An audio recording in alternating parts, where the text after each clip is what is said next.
வணக்கம். ஆகாஷ்வாணி புதுச்சேரி செய்திச் சுருக்கம் வாசிப்பவர் வீரமணி.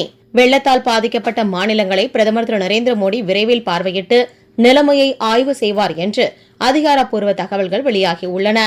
நாட்டின் அந்நிய செலாவணி கையிருப்பு 694 பில்லியன் டாலராக அதிகரித்துள்ளது. கடந்த மாதம் 29ஆம் தேதியுடன் முடிவடைந்த வாரத்தில் 3.51 பில்லியன் டாலர் அதிகரித்துள்ளதாக ரிசர்வ் வங்கி தெரிவித்துள்ளது.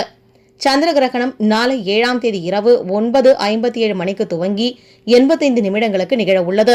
இதனை பொதுமக்கள் வெறும் கண்களால் பார்க்கலாம். புதுச்சேரி சட்டப்பேரவையின் 15வது கூட்டத்தொடரின் 6வது கூட்டத்தின் 2ஆம் பகுதி வரும் 18ஆம் தேதி காலை 9:30 மணிக்கு கூட உள்ளது. இக்கூட்டத்தில் சட்டப்பேரவையில் துறை அதிகாரிகள் கோப்புகளை விரைந்து செயல்படுத்த வேண்டும் என்றும், தாமதப்படுத்தப்பட்ட ஒவ்வொரு நாளுக்கும் 250 ரூபாய் அபராதமாக விதிக்கப்படும் என்றும், இதற்கான சட்டம் மத்திய அரசு அனுமதியுடன் கொண்டுவரப்படுகிறது என்று சட்டப்பேரவைத் தலைவர் திரு செல்வம் தெரிவித்தார்.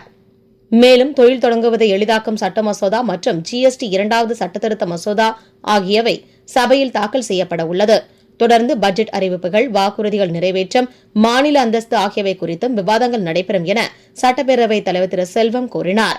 மேற்கு திசை காற்றின் வேக மாறுபாடு காரணமாக தமிழ்நாட்டின் ஒரு சில இடங்களிலும், புதுச்சேரி மற்றும் காரைக்கால் பகுதிகளிலும் இன்று முதல் 4 நாட்களுக்கு இடி மின்னலுடன் கூடிய லேசானது முதல் மிதமான மழை பெய்யக்கூடும் என்று சென்னை வானிலை ஆய்வு மையம் தெரிவித்துள்ளது.